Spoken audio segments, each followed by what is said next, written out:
Muling pinatunayan ng Barangay Bantay sa Tabuk City na sila ang may hawak ng titulong Fruit Basket Capital sa Kalinga dahil sa muling pagdiriwang ng Fruit Festival.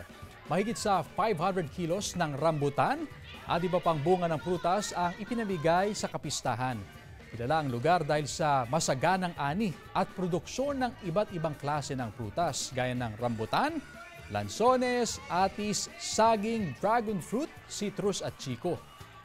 Dala na rin ito ng pinaghalong makabago at nakaugaling uri ng pagsasaka para umusbong pa ang taniman sa Barangay Bantay at ang malaking ambag sa pag-angat ng ekonomiya ng dalawigan. Kaugnay nito, naipasa na sa Konseho ng Sangguniang Panglungsod ng Tabuk ang ordinansa bilang pagkilala sa Barangay Bantay bilang Fruit Basket of Tabuk City. May temang Panagbula iti prutas, tulbek ti panagduras ang naturang selebrasyon.